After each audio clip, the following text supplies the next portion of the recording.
Salam əziz izləyicilər. Bugün biz sizinlə İngiltərənin 11, 16, 17, 18 və 19-20-ci əsrin əvvəlləri tarixindən danışacağıq. Yəni keçən dəfədəki videomuzda da demişdim ki, İngiltərə ümumiyyətlə yəni bu dövlətlərin 11-ci əsrindən tutmuş ta ki 1-ci Dünya müharibəsinə qədər olan dövrünü bir videoda çəkəcəm. Keçən dəfə deməli Almaniya və Amerika mövzularını, ABŞ mövzularını izah etmişdik. Bugün isə İngiltərəni danışacağıq sizinlə. Deməli, İngiltərə ümumiyyətlə krallığı ilk olaraq necə yaranmışdı? Deməli, 5-ci əsrdə xalqların böyük köçü dövründə bunlar tərəfindən ümumiyyətlə, yəni bu xalqların böyük köçündə iştirak edən xalqlar tərəfindən sıxışdırılan Anglo-Saks tayfaları gəlib İngiltərə ərazisini işğal edirlər, orada məskunlaşırlar. Daha sonra 9-cu əsrdə Viking yürüşlərində, yəni 9-11-ci əsrlərdə Viking yürüşləri olmuşdu. Viking yürüşlərində Vikinglər də 9-cu əsrdə gəlib həmin İngiltərə ərazisində məskunlaşırlar. Bu zaman Anglo-Sakslarla bu deməli Vikinglərin qaynayıb qarışması nəticəsində İngilis xalqı yaranmış olur və 9-cu əsrin sonlarından etibarən artıq həmin bu İngilislər özlərinə bir krallıq yaradırlar. Yəni vahid krallığın, vahid İngiltərə krallığının yaranması aid oldu 9-cu əsrin sonlarına. 9-cu əsrin sonlarında İngilis krallığı yarandı. Viking yürüşləri dövründə bu Vikinglərin bir hissəsi İngiltərəyə gəlmişdilər. Bir hissəsi isə indiki Fransa ərazisinə getmişdilər. Yəni o zaman Fransanın bir ərazisi var idi, Normandiya. Həmin o Normandiya ərazisində gedib məskunlaşmışdılar. Sonradan həmin bu Vikinglər, yəni Vikinglərin bir hissəsi buradadır, bir hissəsi orada. O Vikinglər İngiltərə taxt-tacına da iddia irəli sürürlər və bu Normandiyanın hersoqu olan Wilhelm 1066-cı ildə yürüş eləyir, yəni onun başçılığı ilə Normanlar işğal edirlər İngiltərə ərazisinə, çünki İngiltərədə hakimiyyəti ələ keçirmək istəyirdi Wilhelm. Və bu zaman İngilis kralının qoşunları ilə Wilhelmin qoşunları arasında 1066-cı ildə Hastings döyüşü baş verir. Bu döyüşün nəticəsində 1-ci Wilhelm qalib gəlir. Deməli, 1066-da hansı döyüş oldu? Hastings döyüşü oldu və bu döyüşdə qalib gəldi 1-ci Wilhelm, oldu İngiltərənin kralı.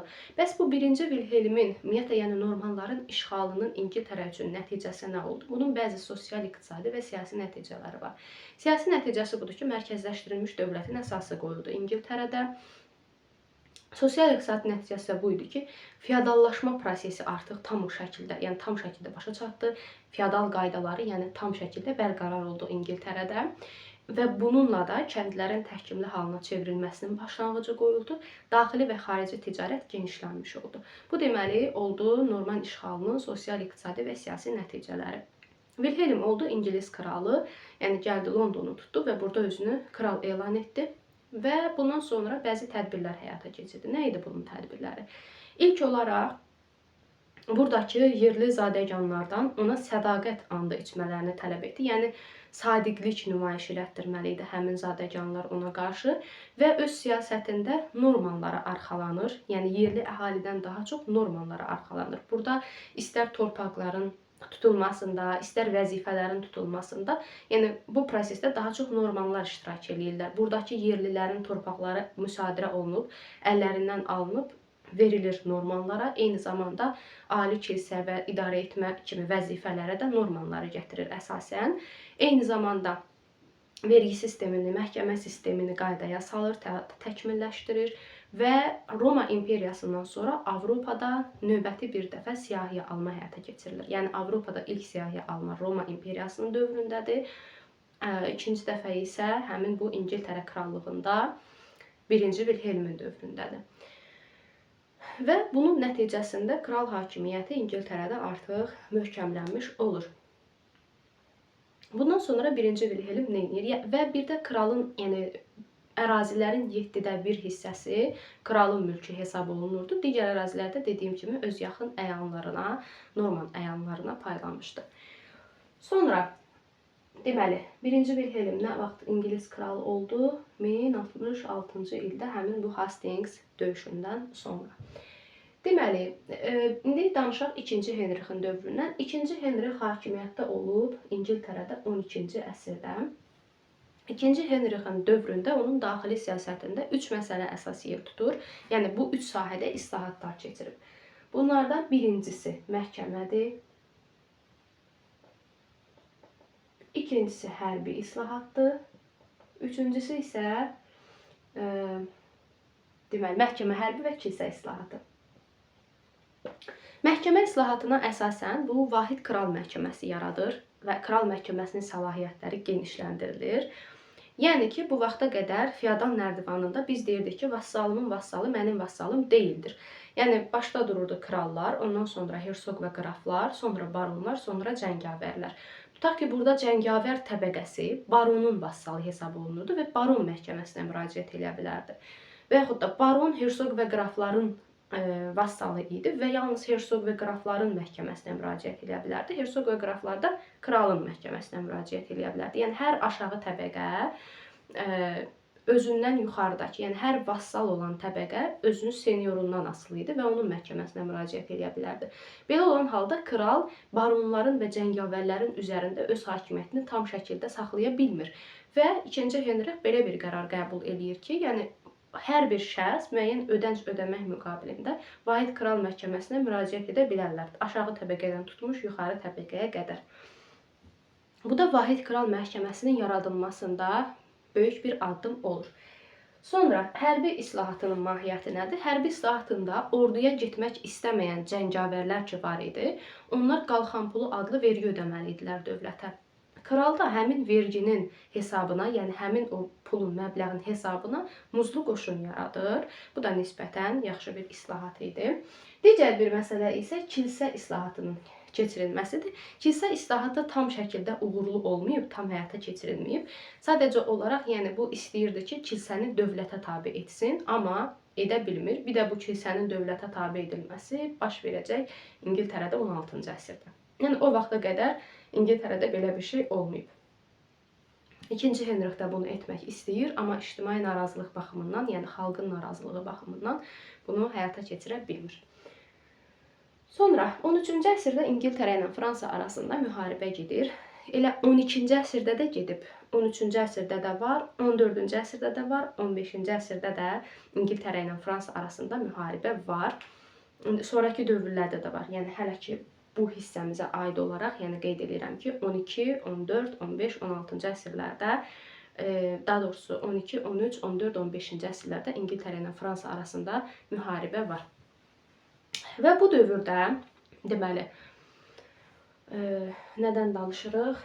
Deməli, 13-cü əsrdə Fransa ilə İngiltərə arasında baş verən həmin o müharibə nəticəsində İngiltərə xəzinəsi yavaş-yavaş boşalır. Müharibə nə tələb eləyir? Əlavə xərc tələb eləyir də. Həmin o xərcin yerini doldurmaq üçün kral kilsənin üzərinə vergi qoymaq istəyir və bəzi vergiləri də, əhaldən alınan bəzi vergiləri də artırmaq istəyir. Belə olan halda bu kilsənin narazılığına səbəb olur və Roma papası kraldan onun asıllığına keçməsini tələb eləyir. Və kral da düşünür ki, mən papanın bu təklifini qəbul etməsəm, bu əhalinin narazılığına səbəb ola bilər. Ona görə qəbul eləyir və papanın vassalına çevrilir kral. Amma belə olan şəraitdə də əksinə bir hadisə, əksinə bir situasiya baş verir. Yəni kral qorxurdu ki, xalq bu papanın vassalına çevrilməsə narazı olacaq.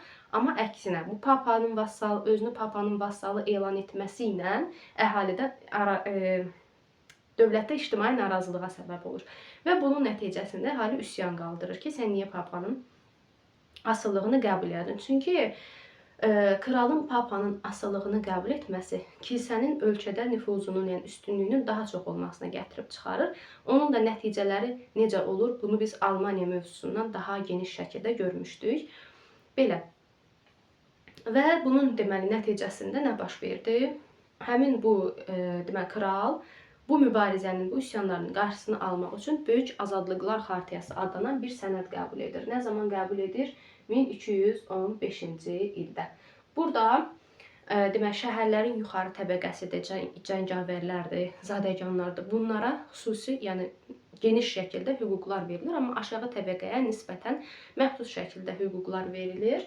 Daha sonra amma Böyük Azadlıqlar Xartiyası da bir qədər o vəziyyəti yaxşılaşdırmadığı üçün 1365-ci ildə İngiltərədə dünyada ilk dəfə olaraq parlament çağırılır. Bu parlamentdə hətta parlamentin əsas funksiyası bu idi ki, parlament kralla bir yerdə idarə etməli. Yəni kral hər hansı bir addımı atarkən parlamentlə razılaşmalı idi. Əsas da vergiləri təyin edərkən parlamentlə razılaşmalı idi və belə olan halda da hakimiyyət bir qədər, parlamentə də müəyyən qədər səlahiyyətlər verilmiş olur. Yəni vergi toplanması zaten parlamentin səlahiyyəti idi, amma 14-cü əsrdən etibarən parlament eyni zamanda qanunlar vermək hüququnu da əldə edir. Deməli 1337-1453-cü illər, bunu burada nəyə yazmışam? Bu 1337-1453-cü illər İngiltərə ilə Fransa arasında 100 illik müharibə baş verib. Yəni hətta 100 ildən də çox sürüb, amma təxminən 100 illik bir müharibə idi. Bu müharibənin gedişində ilk olaraq ilk döyüşlərdə Crécy, Poitiers, Azincourt yaxınlığında döyüş. Bu döyüşlərdə deməli İngiltərə qalib gəlsə də, xeyli hissəsini ələ keçirsə də, amma bircə Orlean ərazisi ki var idi. Yəni Orleanı da tutsa, bəlkə də Fransanı bütövlükdə ələ keçirmiş olacaqdı İngiltərə. Amma sonradan müharibənin taleyi dəyişir. Janna d'Arc'ın başçılığı ilə Orleanın mühasirəsi uğurla nəticələnir və bundan sonra müharibədə bir dönüş yaranır və ondan sonraki döyüşlərdə artıq fransızlar qalib gəlirlər və sonunda 1453-cü ildə müharibə Fransanın qələbəsi ilə başa çatır. Və İngiltərə nə qədər ki ərazilər ələ keçirib onu qaytarmalı olur Fransaya. Bir dənə Calais limanı qalır onun əlində. Yəni ona görə deyirdim ki, bayaq 14-15-ci əsrlərdə də Fransa ilə bunun müharibəsi olub. 100 illik müharibəni daha geniş şəkildə Fransa mövzusunda danışacağım. Sadəcə burada biraz məlumat verdim ki, 100 illik müharibədə də iştirak edib İngiltərə. Bir də ki, həmin bu 100 illik müharibəni qeyd eləməyimin səbəbi həmin bu 1381-ci il məsələsidir ki, 1381-ci ildə İngiltərənin daxilində bir üsyan baş verir. Yenə də üsyanın əsas səbəblərindən biri budur ki, müharibə xərclərinə görə kral vergiləri artırmaq istəyir. Bu da əhalinin, kəndlilərin vəziyyətinin pisləşməsinə səbəb olur. Eyni zamanda 14-cü əsrin ortalarında İngiltərədə, ümumiyyətlə nəinki İngiltərədə, Avropa ölkələrində qara ölüm adlanan vəba epidemiyası yayılmışdı. Bu epidemiyanın ağır nəticələri olmuşdu Avropa üçün. Xüsusilə də İngiltərədə əhalinin 1/4 hissəsini itirmişdi və işçi qüvvəsi azalmışdı. İşçi qüvvəsi azalıb deyə kral sərt qanunlar qəbul edir ki, 12 yaşdan 60 yaşa qədər olan bütün əhali cəlb olunsun işlərə və çox az əmək haqqı müqabilində. Buna etiraz edənlər isə sərt şəkildə cəzalandırılırdı. Bütün bu səbəblər kəndlilərin vəziyyətini, hətta burada Robin Hood'un başçılığı ilə üsyanlar da baş vermişdi. Onun o əfsanələri də ona görə yayılmışdı. Hal-hazırda da Robin Hood əfsanələri ilə məşhurdur. Deməli, bunun nəticəsində 1381-ci ildə Wat Tyler'in başçılığı ilə İngiltərədə üsyan baş verir. Wat Tyler'in başçılığı ilə İngiltərədə üsyan baş verir. Bunlar elə bilirdilər ki, bu həyata keçirilən tədbirlərdən kralın xəbəri yoxdur və xeyirxah krala inanırdılar. Elə bilirdilər ki, krala müraciət etsələr bu məsələ həll olunacaq. Və kral da bunların başını aldadır ki, hə, gəlin, mən sizinlə danışacağam, sizin istəklərinizi öyrənim, ondan sonra bu məsələləri aradan qaldıracağam. Bunlar da kralın yanına bir tələbnamə ilə gedirlər. Tələblərini irəli sürürlər ki, hə, burada biyar ləğv olunsun, mükəlləfiyyətlər ləğv olunsun, vergilər azaldılsın falan. Bu kimi tələblər irəli sürürlər, təhkimçilik ləğv olunsun. Amma kral nə edir? Üsyanın tərəfdarlarına burada sarayda divan tutulmuş olur hiylə yolu ilə və bunun da nəticəsində Wat Tyler üsyanı yatırılır. Amma yatırılmasına baxmayaraq, yenidən belə bir üsyanın qalxacağından narahat olduqlarına görə müəyyən güzəştlərə gedirlər. Güzəştləri də bu idi ki, vergilər müəyyən qədər azaldılır. Bir daha vergilər artırmağa cəsarət etmirlər. Eyni zamanda kəndlilər təhkimçilik vəziyyətindən yavaş-yavaş azad olmağa başlanır.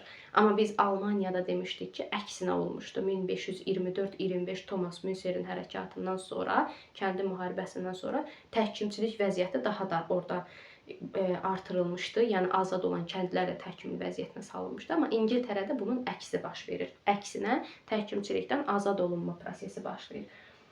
Bu belə. Daha sonra bu 100 illik müharibə başa çatandan sonra İngiltərənin özündə bir daxili müharibə başlayır. Yəni daxildə hakimiyyətə gəlmək uğrunda bəzi sülalələr arasında müharibə gedir. Bu adlanır İngiltərə tarixində Al Qızılgül, Ağ Qızılgül müharibəsi. 1455-1485-ci illərdə 30 il müddətində gedib və bunun nəticəsində Tudorlar sülaləsi hakimiyyətə gəlmiş olur. Tudorların da birinci nümayəndəsi 7-ci, nə yazdıq bura? 7-ci Henrixdir. 7-ci Henrix iri feodallara qarşı mübarizə aparır, onların fəaliyyətini məhdudlaşdırır. Amma zadəganları və orta təbəqəni özünə çəkməyə çalışır və bunun üçün onları, yəni müəyyən torpaq sahələri falan verir ki, özünə, öz tərəfinə çəkə bilsin onları, onların vasitəsilə özünə dayaq yarada bilsin ölkədə. Və bununla da, yəni Tudorlarda 7-ci Henrixin dövrü ilə də mütləq monarxiyanın başlanğıcı qoyulmuş olur. Yəni mütləq monarxiya yolunda bir başlanğıc olur onun həyata keçirdiyi tədbirlər. Daha sonra 15-ci əsrdə nə baş verir? Nəyə görə 15-ci əsr yazmışam bura? 15-ci əsrdə deməli İngilis dili, yəni digər dillərin təsiri nəticəsində İngilis dili formalaşmış olur.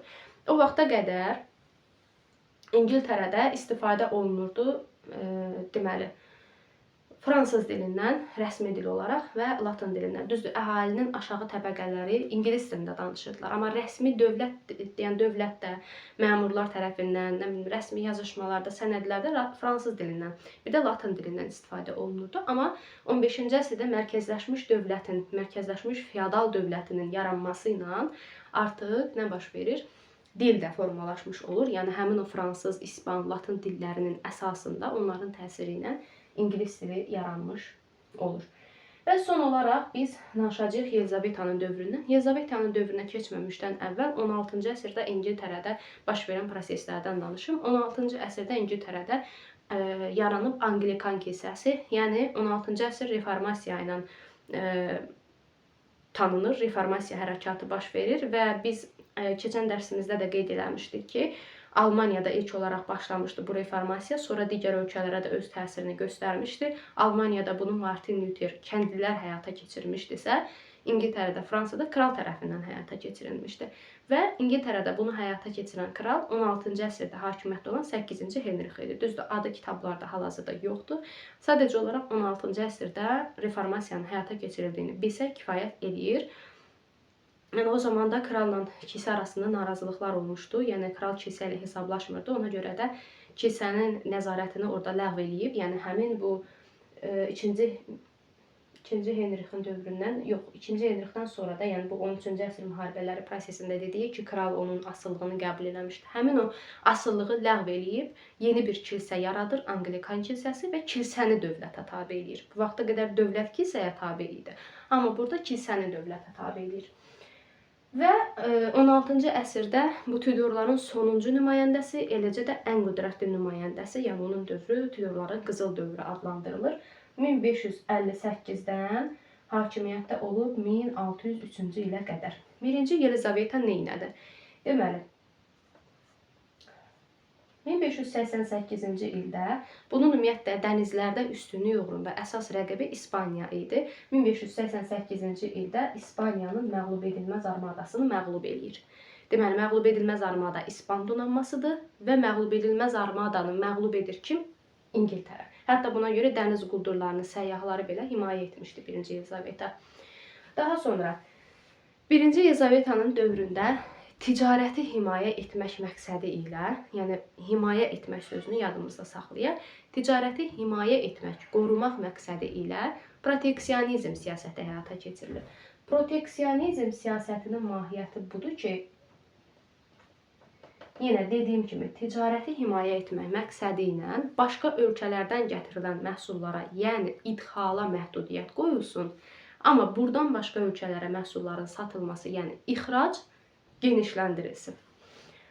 Bu da nisbətən iqtisadiyyatın inkişafına səbəb olan bir siyasət idi. 1603-cü ilə qədər, yəni bu hakimiyyətdən gedənə qədər bir neçə dəfə Amerikaya səfər eləmişdi. Hətta orada koloniyalar qurmaq istəyirdi, amma qura bilmədi. İlk koloniyanı quracaq 1-ci James, onu da birazdan danışacağıq. Yəni 1603-də ölür, ondan sonra orada artıq koloniya yarada bilmir amma yəni müəyyən bitkilər gətirilir İngiltərəyə onun səfərləri nəticəsində. Bir də digər bir məsələlərdən biri budur ki, ümumiyyətlə 1555-ci ildə İngiltərənin rəhbərliyi ilə yaradılmışdı Moskva şirkəti. Moskva şirkətinin yaradılması 1555-dir, bunun dövrünə düşmür. Amma həmin o Moskva şirkəti ilə Səfəvi hökmdarı 1-ci Təhmasib arasında Səfəvi ipəyinin satışı ilə bağlı, yəni İngiltərədə satışı ilə bağlı müqavilənin imzalanması düşür 1-ci Yelizavetanın dövrünə. Yəni iqtisadi bir müqavilə imzalanıb Səfəvilərlə. Belə, bu oldu Səfəvilər. Səfəvilər dövründən sonra gəlirik, deməli, Səfəvilər dövründən sonra, 1-ci Yelizavetanın dövründən sonra gəlirik 17-18-ci əsrlər İngiltərə tarixinə. 17-18-ci əsrlərdə ilk olaraq görə İngiltərədə siyasi və sosial-iqtisadi vəziyyət necədir? Deməli, 17-ci əsrin birinci yarısında İngiltərə hələ də aqrar ölkə olaraq qalır. Əmtəə pul münasibətləri inkişaf eləyir və bunun nəticəsində kəndlərdə təbəqələşmə sürətlənir. Eyni zamanda yeni siniflər də yaranmışdı. Burjuaziya, yeni zadəganlar kimi siniflər yaranmışdı. Burada burjuaziya sinifi daha çox istəyirdi ki, yeni müstəmləkələr ələ keçirsinlər. Eyni zamanda İngiltərənin güclü hərbi donanması yaradılsın. Amma bu dövrdə burjuaziyanın narazılığına səbəb olan bəzi məsələlər də var idi. Məsələn, sex sənətkarlığı, yəni ayrı-ayrı şəxslərin özlərinə müəyyən təşkilatlar açıb, yerlər açıb, orada sex sənətkarlığı ilə, sexlər açıb, orada sənətkarlıqla məşğul olması idi. Hətta bu sex sənətkarlığı, yəni sənayenin inkişafına mane olurdu. Ona görə də burjuaziya bundan narazı idi. Digər bir cəhətdən ayrı-ayrı şəxslərə verilən inhisar hüquqları, yəni müəyyən bir müəssisənin ayrı-ayrı şəxslərin sərəncamına, ixtiyarına verilməsi bu inhisar hüququ demək idi. Yəni bir nəfərin və yaxud da bir qrup şəxsin əlində cəmləşməsi. Bu adlanır inhisar.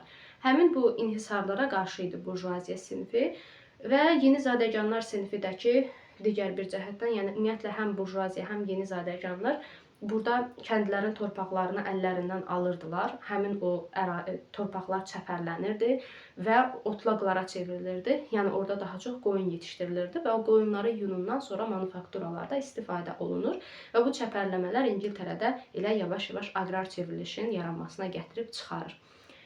Və ən əsası İngiltərədə, yəni bunun siyasi səbəblərindən biri, siyasi vəziyyətin ən əsas göstəricilərindən biri İngiltərədə mütləqiyyətin mövcud olması idi. Mütləqiyyət də, yəni mütləqiyyət və bir də feodal qaydalarının mövcud olması, bütün bunlar dövlətin inkişafına mane olan səbəblər idi.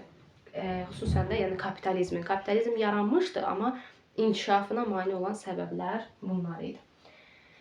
Və yeni yaranan siniflər də, həmin o yeni zadəgan və burjuaziya sinifi də təbii ki, bundan narazı idilər. Və bu özünü göstərəcək burjua inqilabında. İndi görək inqilab dövründə nələr baş verəcək. Deməli, 1603-1649-cu illərdə hakimiyyətdə olub İngiltərədə, deməli, Stuartlar sülaləsi birinci dəfə. Stuartların birinci hakimiyyəti olacaq 1603-1649-cu illərdə. Bu Stuartların birinci nümayəndəsi 1-ci James'dir. 1603-dən hakimiyyətdə olub 1625-ə qədər. 1-ci James'in dövründə ilk olaraq İspaniya ilə nikah diplomatiyası var. Bu vaxta qədər İspaniya ilə əsasən dənizlər uğrunda mübarizə aparıblar. O yenə də var. Yəni dənizlərdə rəqabət yenə var. Amma müəyyən qədər ara sakitləşib. Yəni İspaniya ilə indi daha çox diplomatiya yoluna üstünlük verirlər və nikah diplomatiyası yaradılıb. Sonra 1607-ci ildə Amerikada ilk İngilis koloniyası yaradılır. 1621-ci ildə Səfəvilərdə Şah 1-ci Abbasla yəni Portuqaliyaya qarşı mübarizə üçün birləşiblər. Əbədi dostluq müqaviləsi imzalanıb. Deməli, Səfəvilərlə müqavilə bir oldu Yelizavetanın dövründə, bir də oldu 1-ci James'in dövründə. Sonra və 1-ci James'in dövründə eyni zamanda ölkədə digər bir vəziyyət də bu idi ki, Bu Anglikan 16-cı əsrdən yaranan Anglikan kilsəsi ki var idi. Həmin o Anglikan kilsəsinin fəaliyyətindən bəzi qüvvələr narazı idilər. Yəni onun o dəbdəbəli kilsə mərasimlərinə, həyata keçirdiyi tədbirlərə qarşı idilər. Eyni zamanda kilsə onda bir vergisi də alırdı. Yəni əsas hüquqlar yəni toplaşıb demək olar ki, kilsənin əlində və buna qarşı idi kimlər? Buna qarşı çıxanlar adlanırdı puritanlar. Yəni kilsəni bütün bu tədbirlərdən təmizləmək istəyənlər. Puritan, puris sözündən yaranıb təmizləmək deməkdir mənası. Yəni puritanlar kilsəni bu dəbdəbəli mərasimlərdən təmizləmək, bu özbaşınalıqlardan təmizləmək istəyirdilər.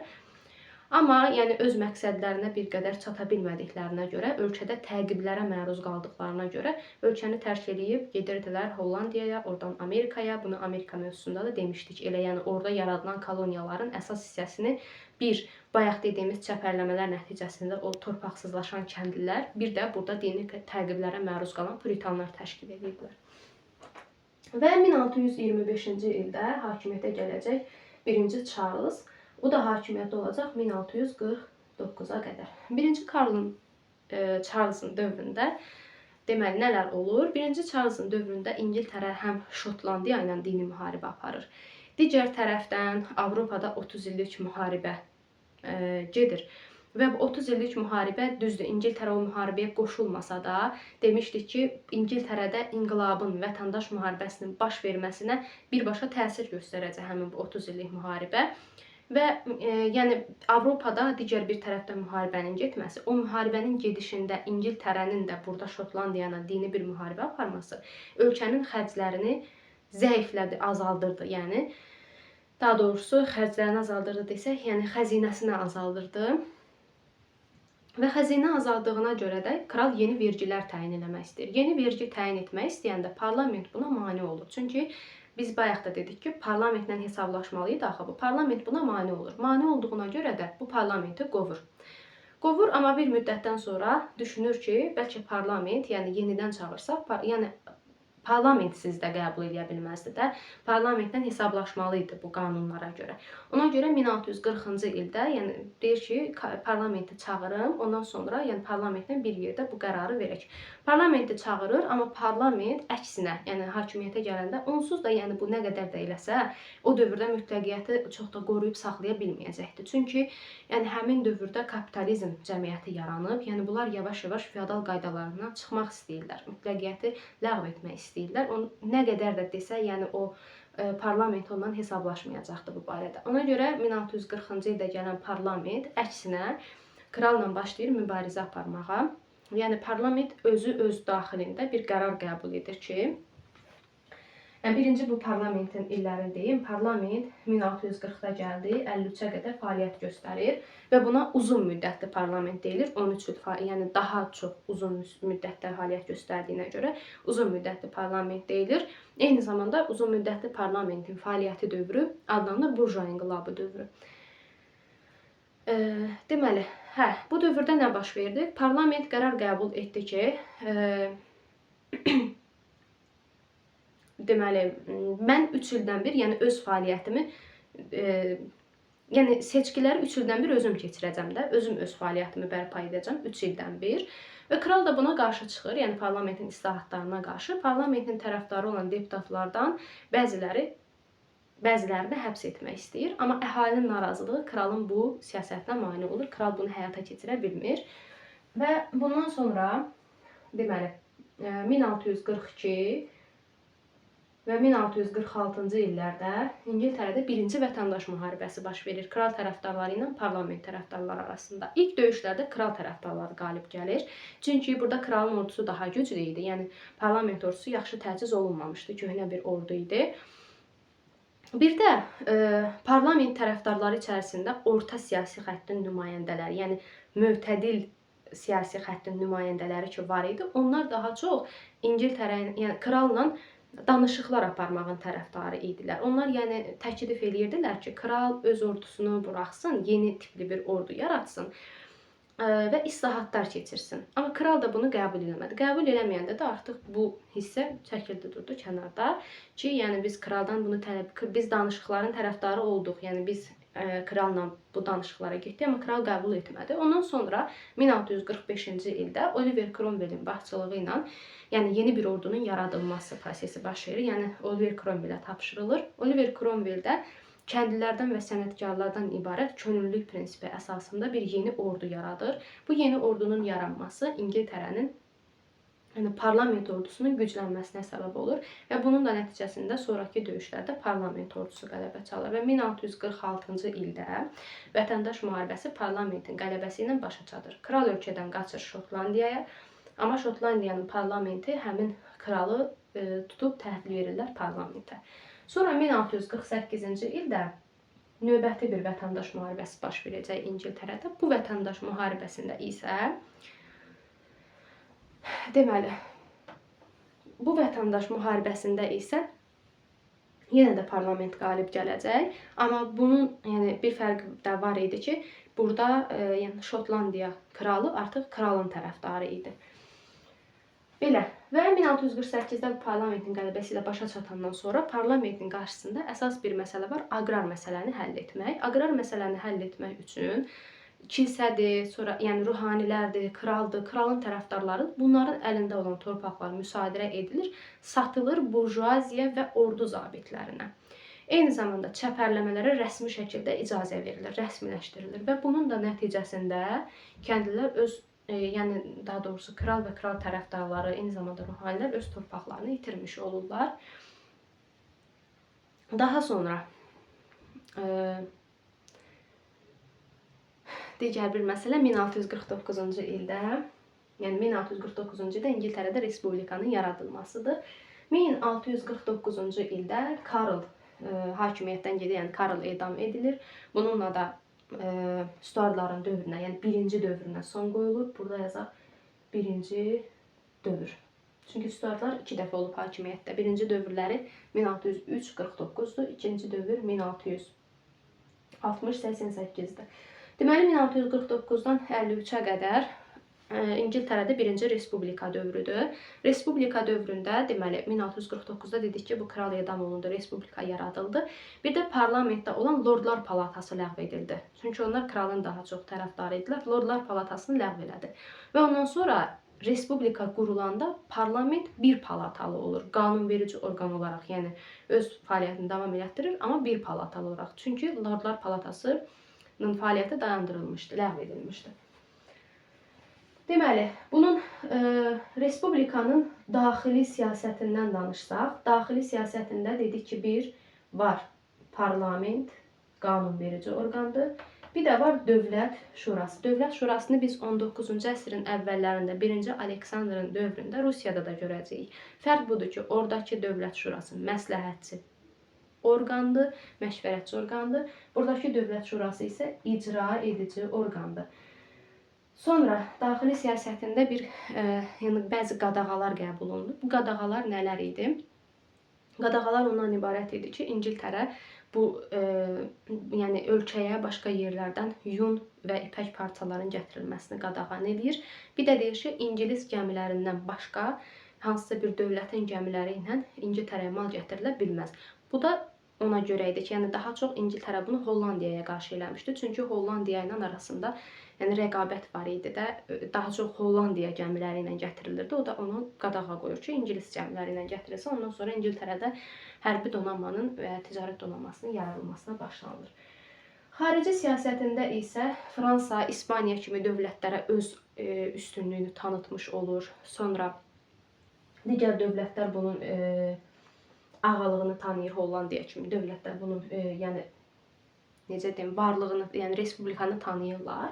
Daha sonra 1649-cu ildə isə nə baş verir? İrlandiyanı, bir də Şotlandiyanı işğal edir İngiltərə. İrlandiyanı, bir də Şotlandiyanı işğal edir. 1653-cü ildə amma birinci respublikaya son qoyulur. Respublikaya son qoyulmasının səbəbi nə idi? Deməli, parlament biz bayaq demişdik ki, 3 ildən bir yenilənməli idi tərkibi. Amma 1653-cü ildə parlamentin belə bir qərar qəbul edir ki, yəni o parlamentə keçirilən seçkiləri müvəqqəti olaraq, yəni müəyyən bir müddətə təxirə salır. demir, yəni nə vaxt olacaq da seçkilər. Müəyyən müddətə qədər təxirə salır və həmin o təxirə saldığına görə ordu buna narazılığını bildirir. Ordunun da başçısı kimdir? Cromwell. Və Cromwell-lə parlament arasında bir mübarizə baş verir. Oliver Cromwell parlamenti fəaliyyətini dayandırır və ölkəni tək başına idarə etməyə başlayır. Öz diktaturasını yaradır və bu da olub 1653-dən 1660-a qədər. Ona görə Oliver Cromwell-ə İngiltərə inqilabını başladan və onu, yəni İngiltərə inqilabı onun sayəsində qalib gəlmişdi. İngiltərə inqilabını başladan və sonradan onu boğan şəxs deyilir. Deməli, Oliver Cromwell özünün burada hərbi diktaturasını yaradır, dövləti generalların vasitəsilə, köməyi ilə idarə etməyə başlayır və onun dövrü adlanır Lord Protektorluq dövrü, yəni Cromwell'in Lord Protektorluq dövrü. Amma Oliver Cromwell 1600 daha doğrusu 58-ci ildə ölür. Onun ölümündən sonra oğlu gəlir hakimiyyətə. Əvvəllər kitablarda adı var idi Richard. Richard da 2 ildən sonra özü hakimiyyətdən boyun qaçırır. Çünki onun Oliver Cromwell kimi siyasi səriştəsi yox idi. Və 1660-da o da gedəndən sonra, könüllü şəkildə hakimiyyətdən gedəndən sonra parlament kralın, yəni Stuartların hakimiyyətini bərpa edir. Deməli, 1660-1688-ci illər restavrasiya, yəni bərpa edilmə, Stuartların restavrasiyası baş verir və burada yenidən iki İngiliz kralı gəlir hakimiyyətə. İkinci Charles və ikinci James.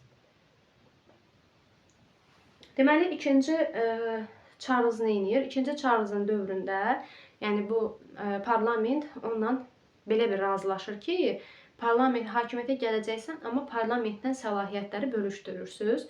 Eyni zamanda kral qərar verir ki, mən inqilab dövründə o inqilab tərəfdarlarına bəraət verəcəm, onların həmin dövrdə ələ keçirdiyi torpaqlara toxunmayacam, bir də din azadlığı verəcəm.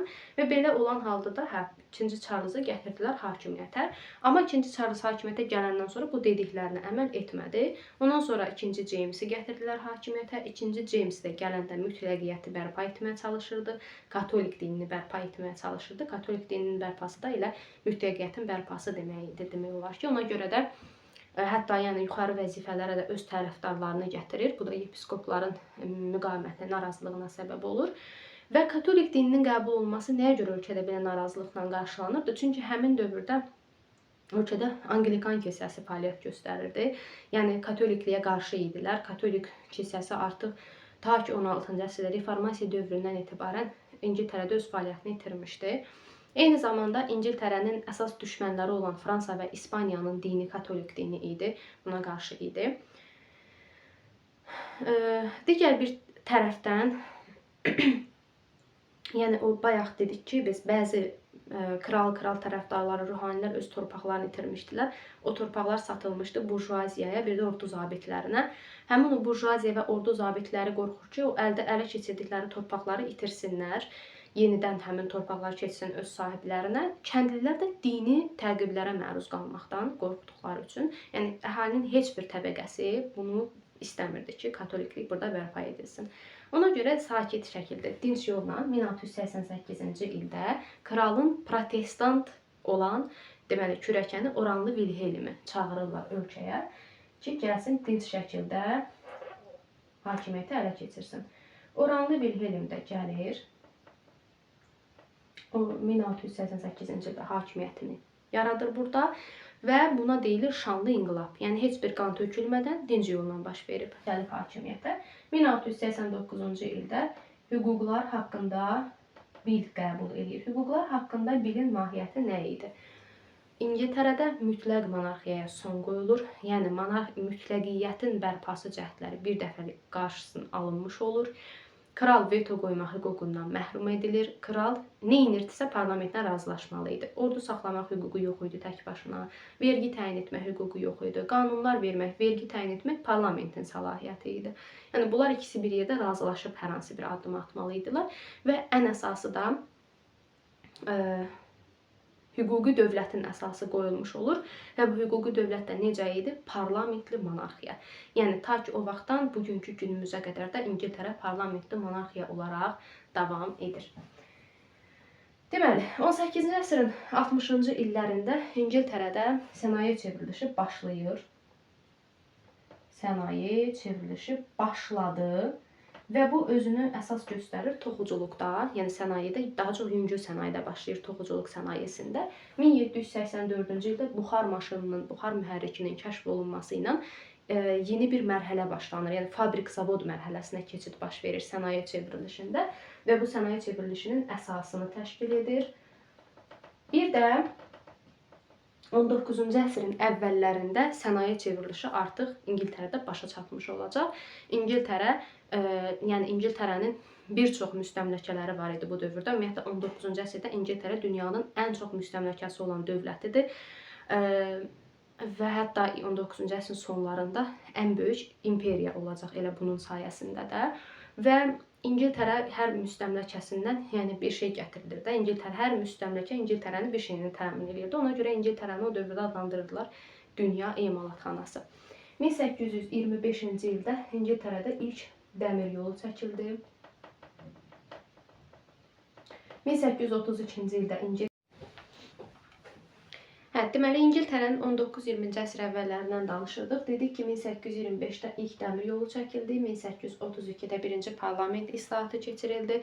Birinci parlament islahatına əsasən İngiltərədə sənaye burjuaziyası da parlamentdə təmsil olunmağa başlandı. Daha sonra 1867-də ikinci parlament islahatı ilə xırda burjuaziya və fəhlələrin yuxarı təbəqəsi də parlamentdə iştirak etmə hüququ qazandı. Daha sonra 1871-ci ildə Almaniyanın birləşdirilməsindən sonra ümumiyyətlə 19-cu əsrdə İngiltərə sənaye istehsalı üzrə dünyada birinci yerdə idi. Daha sonra Almaniyanın birləşdirilməsindən sonra Almaniya gücləndi və sonraki dövrlərdə artıq 20-ci əsrin əvvəllərində Almaniya İngiltərəni ötüb keçir Avropada. Eləcə də dünyada ABŞ-la Almaniya İngiltərədən birinci idi, yəni sənaye istehsalı üzrə. Və belə olan halda İngiltərə bunun qarşısını almaq üçün Almaniyanı iqtisadi cəhətdən nisbətən zəiflətmək üçün belə bir qərar qəbul edir ki, yəni İngiltərə və onun müstəmləkələrinə Almaniyadan hər hansı bir məhsulun gətirilməsini, idxal edilməsini məhdudlaşdırır. Daha sonra Almaniyanın digər dövlətlərlə, misal üçün Avstriya, Macarıstanla, İtaliya ilə keçən dərslərimizdə qeyd eləmişdik, birləşməsi, yəni mənafelərinin toqquşması və onların birləşməsi, ittifaq yaratması bu zamanda Almaniyanın baş naziri Otto von Bismarck idi də kansleri və Otto von Bismarckın belə addım atması İngiltərəni də öz əvvəl yəni düşmən olduğu dövlətlərlə yaxınlaşdırır. Deməli, burada birinci bunları qeyd edeyim, daha sonra keçərik həmin məsələyə. 1867-də dedik ikinci parlament islahatı keçirildi və İngiltərə ilk dəfə olaraq öz müstəmləkəsi olan Kanadaya dominion hüququ verdi. Kanadanı İngiltərə tutmuşdu 1763-cü il 7 illik müharibənin nəticəsində, yəni Fransadan almışdı, Fransanı məğlub etmişdi. Daha sonra İngiltərə deməli, bu Versal müqaviləsi ilə Kanada qaldı İngiltərənin tərkibində. Gent müqaviləsi, 1814-cü il Gent müqaviləsi ilə İngiltərə Kanadaya tam şəkildə, yəni Kanada, ABŞ Kanadanın İngiltərənin müstəmləkəsi olmasını rəsmi şəkildə tanımış oldu və Kanadaya olan iddialarından əl çəkdi. Və 1867-də də İngiltərə Kanadaya dominion hüququ verdi. Və 1899-1902-ci illərdə İngilis-Bur müharibəsi olmuşdu. Səbəbi İngiltərənin Cənubi Afrikadakı işğalları ilə bağlı idi. Yəni Cənubi Afrikanı ələ keçirmək istəyirdi. Bu zaman da Avropadan gələn, yəni əsli Avropadan olan Bur tayfaları həmin vaxtda Cənubi Afrikada yaşayırdılar və Burlarla İngilislər arasında müharibə baş verir. Müharibənin nəticəsində, yəni 1899-1902-ci il İngilis-Bur müharibəsinin nəticəsində İngilislər qalib gəlir və burada Cənubi Afrika Respublikasını yaradır İngilislər. Həmin bu Cənubi Afrika Respublikasına 1910-cu ildə də dominion hüququ verilir. Deməli, Cənubi Afrika Respublikasına da dominion hüququ verildi. Deməli, Kanada və Cənubi Afrika Respublikası İngiltərənin nə idi? Dominionları idi. 19-cu əsrin 80-ci ildə İngiltərə Misiri tutur 1856-cı ildə deməli, Hindistanda Aud knyazlığının tutulması ilə Hindistanın işğalını başa çatdırır 1856-da. Ondan əvvəl 1-ci Tiryək, 2-ci Tiryək müharibələrində Çini məğlub eləmişdi. 1-ci Tiryək müharibəsi ilə Çinin yarım müstəmləkəyə çevrilməsinin başlanğıcı qoyulmuşdu. Yəni Çin bir tərəfdən Fransa, bir tərəfdən ABŞ, bir tərəfdən İngiltərə ilə qeyri-bərabər hüquqlu müqavilələr imzalamışdı və Çinin bir hissəsi, yəni İngiltərənin müstəmləkəsinə çevrilmişdi. Hindistan bütövlükdə İngiltərənin müstəmləkəsidir. 19-cu əsrin 80-ci illərində isə Misri tutur İngiltərə və 19-cu əsrin sonlarında dünyanın ən böyük imperiyası olub və 19-cu əsrdə də bayaq qeyd etdiyimiz kimi ən çox müstəmləkəsi olan dövlət idi. Və onun müstəmləkələri uğrunda digər dövlətlərlə mübarizəsi var. İndi gəldik bu məsələyə.